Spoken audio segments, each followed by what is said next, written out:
El último caso que quiero que consideremos en la lección de hoy, ya basándonos en el Nuevo Testamento, es que Priscila es mencionada primero. El argumento que se presenta es más o menos de esta manera.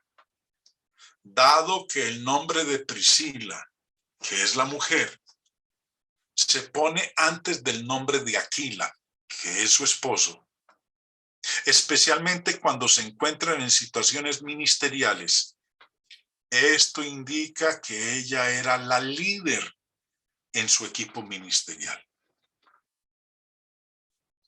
La señora Linda, en su libro Las mujeres líderes y la iglesia, argumenta. Lo que es inusual, sin embargo, es que cuando Lucas se refiere a su ocupación como hacedores de tiendas, porque ese era el oficio de Priscila y Aquila, hacer tiendas. El orden es Aquila y Priscila, Hechos 18, Primera de Corintios 16. Pero cuando Lucas y Pablo hablan desde el punto de vista del ministerio, el orden es siempre Priscila y Aquila.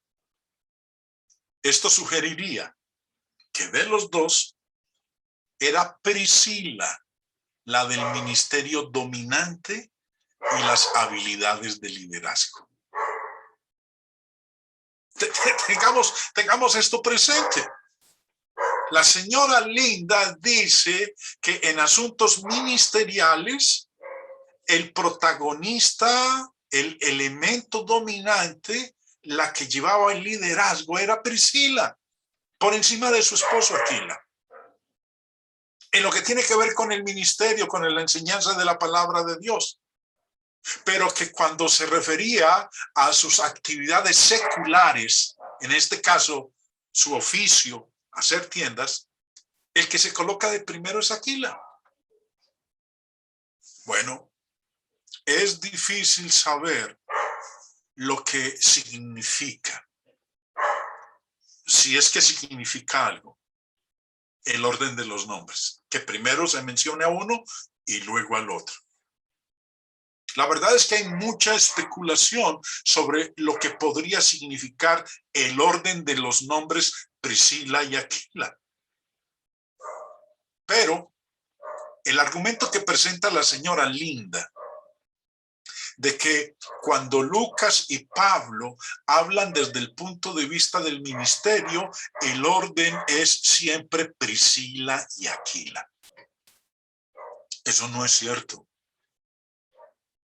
La Biblia no nos muestra eso. Ahora, el orden de los nombres, como decía ahorita, es difícil saber lo que significa, si es que significa algo.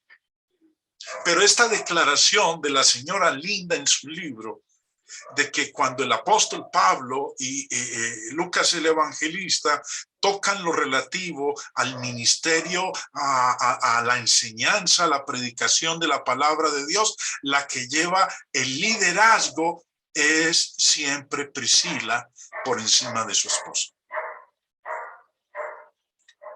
Un texto que nos ayuda a nosotros a darnos cuenta de que eso no era así. Primera de Corintios 16, 19. Dice, las iglesias de Asia os saludan, escribe el apóstol Pablo. Aquila y Priscila. ¿A quién coloca de primero? Al esposo. De segunda va Priscila, su esposa. Y lo interesante es que lo que está tocando aquí es con asuntos ministeriales, no con cuestiones seculares, con su oficio. Recuerden que el argumento de la señora Linda es que cuando Pablo y también Lucas hablan relativo a lo del ministerio, la obra de evangelización, predicación de la palabra de Dios, que el orden es siempre Priscila y Aquila. Pero aquí en Primera de Corintios 16 vemos que eso no es verdad. Porque se nos está hablando de que en la casa de ellos se reunía la iglesia del Señor. Estamos hablando del ministerio. Y dice, las iglesias de Asia os saludan. Aquila y Priscila con la iglesia que está en su casa os saludan mucho en el Señor. Es difícil decir algo con certeza sobre el significado del orden de los nombres.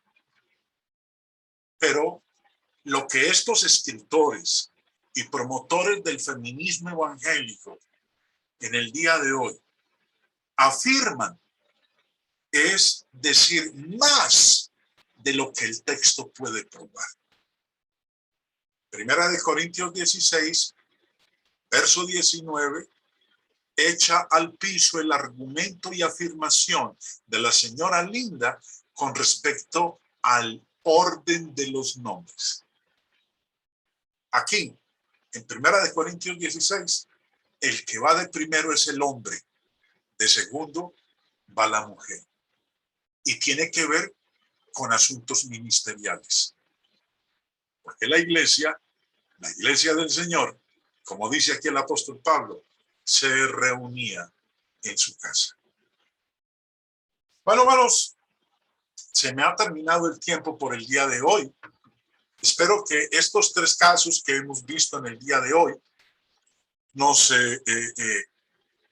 hagan meditar y analizar más profundamente este tema. Porque en el mundo de hoy, nosotros somos testigos de eso. En el mundo evangélico, la mujer está al mismo nivel de autoridad en asuntos ministeriales que el hombre. Y estos argumentos que son los empleados no hallan cabida en la palabra de Dios, a no ser de que se tuerzan y se digan más de lo que el texto mismo está enseñando.